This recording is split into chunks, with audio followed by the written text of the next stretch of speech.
各位朋友，大家好，我是蘇文峰。今日我要講一個比較緊急嘅情況啫，請你暫時停一停手頭上嘅事，認真聽我講幾句。未來15日內，天地嘅氣場將會迎來一次非常猛烈嘅衝擊。有2個生肖嘅朋友，財運會受到比較大嘅考驗。如果唔小心，可能會因為衝動投資被騙，或者借錢出去而損失金錢。但我講呢啲唔係要嚇你，而係要提醒你，等你有時間做好準備。只要你呢半個月守住銀包，謹慎行事就可以避開麻煩。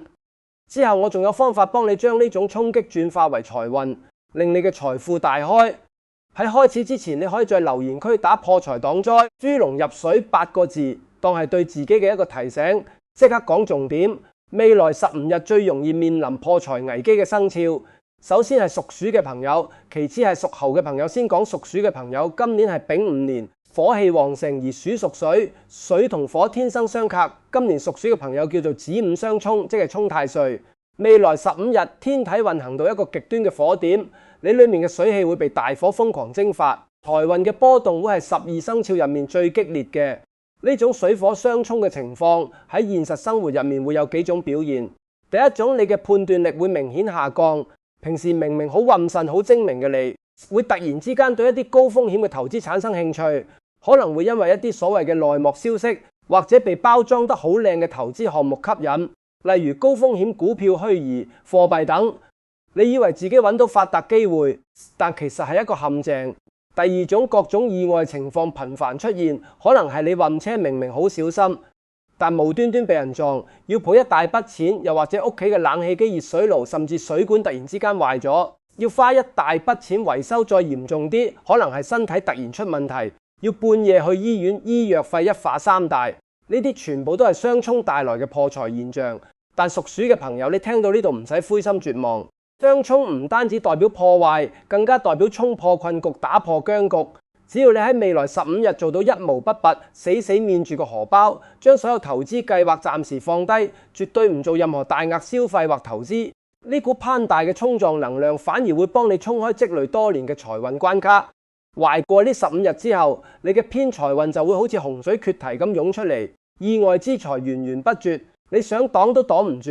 呢個就係危機背後嘅轉機。跟住講第2個，未來15日一定要死守住銀包最容易俾人呃走錢財嘅生肖，就係屬猴嘅朋友。屬猴嘅朋友天生勤奮老實，對朋友重情重義，寧願自己馬底都唔想難為身邊嘅人。但未來15日，你嘅命理上會出現一種叫害太歲嘅情況。害太歲係乜嘢意思？害就係暗箭難防，表面上同你好朋友，對你關懷備至，但其實背後另有打算，準備喺你最冇防備嘅時候傷害你。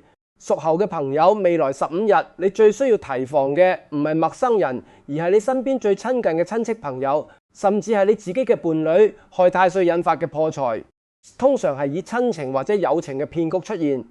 你可能會突然收到幾年冇聯絡嘅親戚電話，對方喊住話自己周身債，或者話有重病需要錢醫治，又或者平時唔多理你嘅朋友突然約你見面，話有一個非常好嘅投資機會叫你一齊參與，仲有嘅係叫你幫手做擔保，將層樓按出去借錢。屬猴嘅朋友，我同你講，呢種情況下借出去嘅錢係絕對收唔返嘅，對方唔單止唔會感激你，最後總會因為錢銀問題同你反目成仇。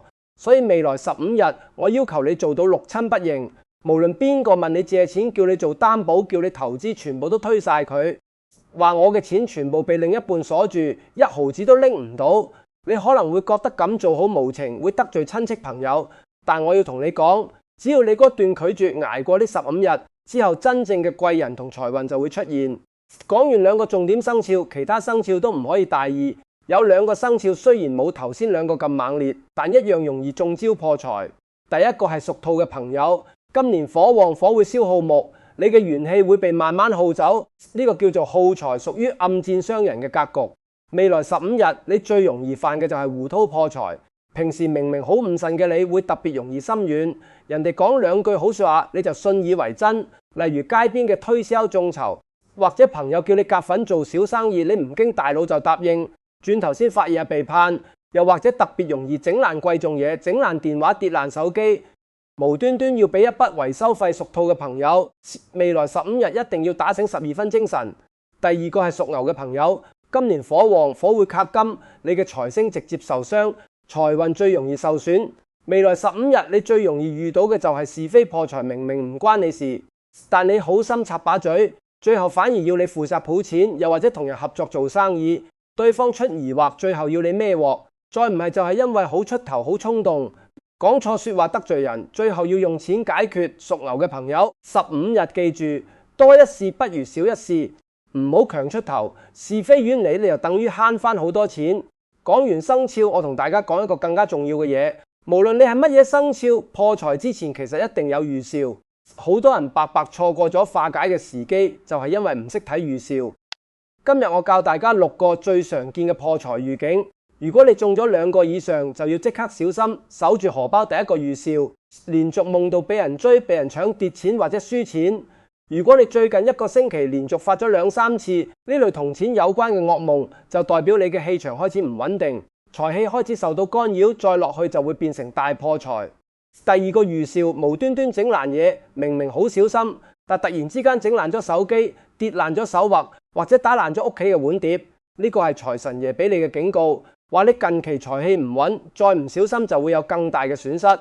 第3個預兆，屋企嘅水龍頭、水管無端端滴水漏水，好多人覺得係小問題唔理佢，但我同你講，水就係財，漏水就等漏財，滴一滴一日就等於你嘅財氣一日一日咁流走。越流越多，到最後你想截都截唔住。所以廚房同廁所嘅水龍頭如果漏水，一定要即刻整好。呢個小錢唔慳得。第4個預兆，最近成日發噩夢，夢到有人搶你錢，或者夢到自己唔見咗銀包。如果連續2、3次，就代表你嘅財運處於高危狀態。未來15日千祈唔好做任何大額投資，唔好借錢俾人，老老實實返工，慳慳埋埋最穩陣。第5個預兆，眉心發暗，面色灰黑，你照鏡嘅時候留意下，如果發現自己印堂嘅位置灰灰暗暗冇晒光澤，呢個係破財招災嘅先兆。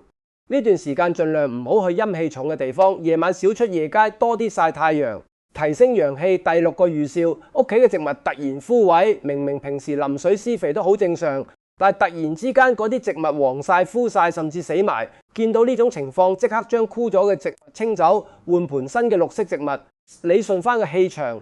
大家可以自己對一對，中咗2樣屬於輕微預警，加多小心就得。中咗3樣以上就一定要跟住後面嘅方法去做，千祈唔好當冇事發生。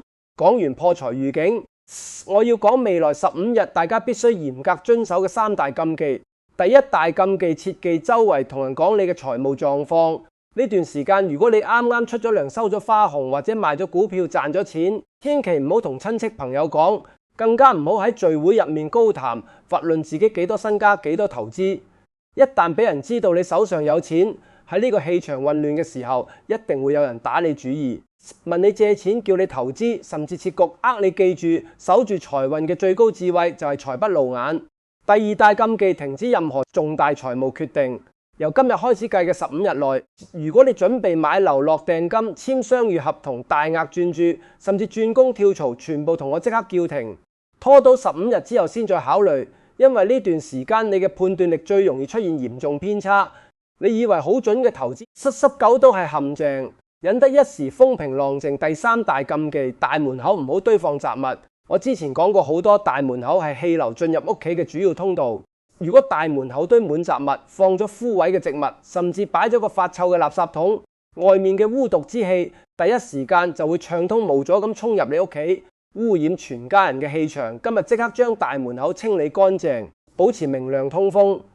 除咗呢3大禁忌之外，我仲要同大家講4個好多家庭日日都做，但完全唔知會影響財運嘅家居小細節。呢啲細節雖然細，但日積月累會將你嘅財氣留得一乾二淨。大家今日記得檢查清楚。第一個細節，食完飯之後，飯台上嘅油漬污漬要即刻抹乾淨。好多人覺得食完飯等一陣先抹，或者等到下一餐先一次過抹，其實唔係。飯台代表你嘅財富，滿台油漬污漬就等於財富污濁，財神爺都唔願意留低。越係好糟，財運就會越差。食完飯即刻收拾乾淨，呢個動作好簡單，但好重要。第二個細節，鞋櫃入面嘅鞋頭要向外。之前都講過，鞋頭向內等於財氣向內塞，每日出門就將啲財氣帶走。如果鞋櫃入面塞滿舊鞋、爛鞋，甚至破洞發臭嘅鞋，都會令你越住越窮。今日整頓整個鞋櫃，將鞋頭全部轉向外，擺得整整齊齊，財氣先至穩陣。第三個細節，陽台同窗台唔好堆滿雜物，更加唔好擺破花盆爛工具。陽台係屋企嘅第二個門口，氣流可以經陽台進入屋企。如果你喺陽台堆滿雜物，就等於擋住咗財氣進入嘅通道。陽台盡量保持空灑開揚。另外，陽台唔好擺太多尖毒帶刺嘅植物，例如仙人掌、龍骨，雖然有擋煞作用，但擺太多都會散財。第四個細節，垃圾桶周圍唔好有垃圾污漬。垃圾桶本身係藏猴納垢嘅地方，如果太滿、太口糟，甚至長期唔倒，周圍仲有垃圾漬就會產生氣。廁所嘅垃圾桶都一樣要保持清潔，唔好等到滿洞先倒。呢幾個地方處理好，財運同健康都會好啲。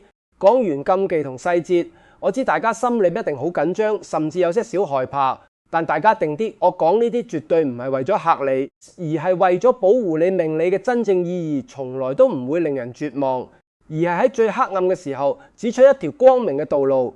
既然我哋已經預計到未來15日會有一劫，我就傳授幾個化解方法。呢啲方法唔單止可以幫你避開破財嘅危機，更加可以喺15日之後迎來財運嘅爆發。化解方法分為兩部分。第一部分叫做主動應劫，即係歡喜破財。